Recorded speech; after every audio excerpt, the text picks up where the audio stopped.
Rasulullah SAW bersabda, "Man yaqulu anni haula'i kalimati faya malu bihinna aw yu'allimu may ya'malu bihinna." Faqala Abu Hurairah, faqultu ana ya Rasulullah, fa'akhadha biyadi fa'adda khamsan faqala ittaqil maharimah takun a'badan nas wardo bima qasamallahu lak takun adnanan nas wa ahsani ila jalika takun mu'minah wa akibatun nasi ma tuhibbul nafsika takun musliman wala tuksiril dhohik fa inna kasrata dhohiki tuhibbul qawl.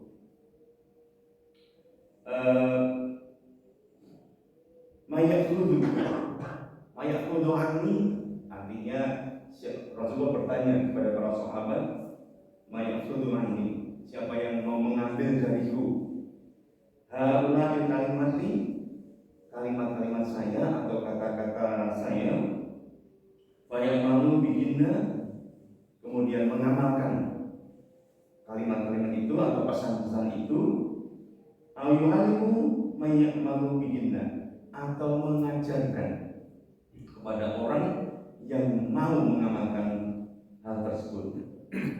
Qala Abu Hurairah, kemudian Abu Hurairah berkata, "Fakultu," saya mengatakan, "Ana ya Rasulullah," saya ya Rasulullah. Dari sekian sahabat itu yang mau menerima pesan itu, yang pertama kali mengangkat jari istilahnya atau menjawab itu adalah Abu Hurairah. Bapak Ibu tahu persis Abu Hurairah itu siapa? Abu Hurairah itu sahabat Rasulullah yang paling banyak meriwayatkan hadis. Ada sejumlah 5.374 hadis yang diriwayatkan oleh Abu Hurairah. Dan ini boleh dikatakan merupakan periwayat hadis yang paling banyak di antara para sahabat yang lain. Dan Abu Hurairah itu diberi karunia ingatan yang sangat kuat.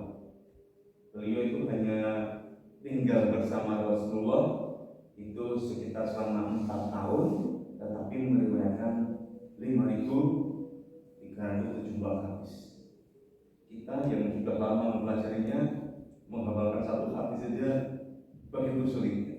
Sedangkan Abu Hurairah rahimahullah itu bisa meriwayatkan hadis sebanyak itu. Saya teruskan, ana ya Rasulullah.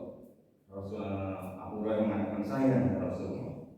Fa'abada biyadi, kemudian Rasulullah mengambil tangan saya, fa'adha khamsan, kemudian menyampaikan 5 pesan pada Abu Hurairah. Faqala, kemudian Rasulullah bersabda, ittaqil maharima takun abadanas.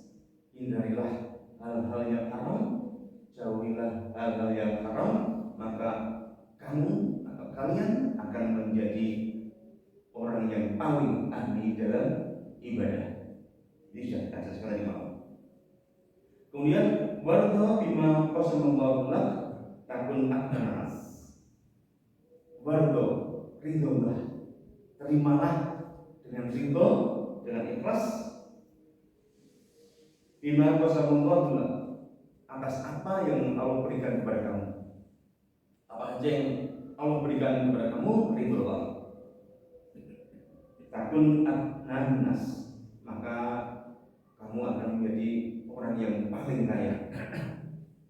Jadi untuk menjadi kaya itu bukan punya harta yang banyak, tetapi orang yang paling kaya itu yang orang yang bisa dengan ikhlas, ridho atas apa yang Allah berikan kepada kita, maka kita akan menjadi kaya. Wa ahsinu ila jarika takun mu'minah, dan berbuat baiklah kepada tetangga Anda atau tetangga kamu sekalian, maka Anda akan menjadi orang yang beriman. Jadi pesan yang ketiga ini sungguh luar biasa. Untuk menjadi orang yang beriman itu Rasulullah memesankan kepada kita untuk berbuat baik kepada tetangga kita. Mari kita koreksi diri kita, apakah kita sudah berbaik dengan tetangga kita? Insya Allah di asli bermain ini rukun, damai, rukun, dan sampai saat ini saya belum pernah mendengar ada yang tetangganya congkak dan sebagainya. Ini menunjukkan bahwa di asli bermain ini orang-orangnya insya Allah tergolong sebagai orang-orang yang mukmin, sebagai orang-orang yang beriman. Nah, syaratnya tadi loh, pertahankan kondisi ini, berbaiklah kepada tetangga kita, saling membantu, saling menghormati, itu akan membuat kita, menjadikan kita orang yang sangat beriman. Kemudian yang keempat, wa ahibba linnasi ma tuhibbu li nafsik takun muslimah.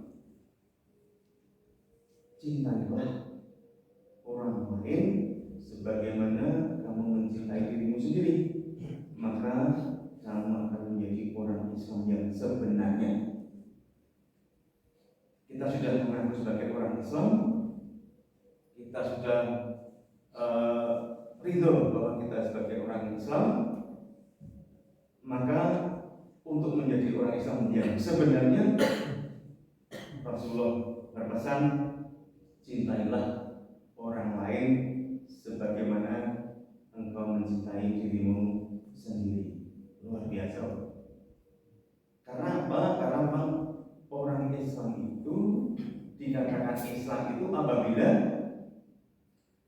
menjamin keselamatan terhadap orang-orang di sekitarnya atau terhadap orang lain atas kejahatan dari dirinya. Menjamin orang lain itu tidak akan mendapatkan kejahatan apapun dari diri kita. Itu orang Islam. Orang Islam yang sebenarnya yang seperti itu. Tentunya itu akan bisa diraih setelah menjalankan apa yang ada di tahap awal tadi. Sudah beribadah dengan baik, sudah ridho terhadap pemberian Allah, mencintai tetangga atau berbuat baik kepada tetangga, maka lebih luasnya mencintai orang lain sebagaimana dia mencintai diri sendiri.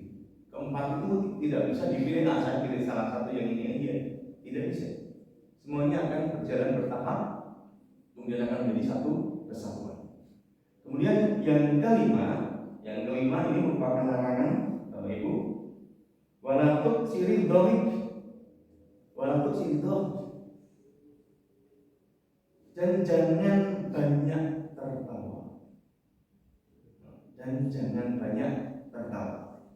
Jadi di dalam Islam Rasul itu menuntunkan jangan banyak tertawa. Jadi kalau kita banyak tertawa itu ada masalah. Ya. Apa masalahnya, Ibu? Fa inna kasrat tadhikan tumitu qol. Orang yang banyak tertawa itu mematikan hati nurani. Tertawa boleh, tapi kalau kebanyakan tertawa, ya dikatakan mohon maaf ya, kita itu tertawa biasanya karena melihat hal yang lucu, melihat hal yang lucu ya. Misalnya ya nonton tayangan-tayangan yang lucu-lucu di televisi gitu, ya jangan kebanyakan, karena itu nanti terlalu banyak yang kita tertawakan, sering kita tertawa, apalagi sampai terbahak-bahak, itu mematikan hati kita, ya, mematikan hati Tuhan kita. Itulah 5 pesan yang disampaikan oleh Rasulullah yang langsung ditangkap oleh sahabat terhebatnya yaitu Abu Hurairah. Dan Abu Hurairah berjanji untuk menyampaikan pesan ini kepada siapapun yang mau mengamalkan. Saya mendapatkan hadis ini, alhamdulillah, kita berupaya menjadi dasar kita semuanya untuk bisa mengikuti jejak dari sahabat kita yaitu sahabat Abu Hurairah, maksud saya sahabat Rasulullah, untuk ikut kita ikuti jejak ini supaya kita bisa betul-betul menjadi orang yang ahli ibadah, menjadi orang yang kaya raya dalam hati, kemudian orang yang beriman, mungkin juga orang yang Islam yang sebenarnya, dan hati kita akan selalu hidup dengan mengurangi banyak amal. Ya, demikian yang bisa kami sampaikan Bapak Ibu, kurang lebihnya mohon maaf.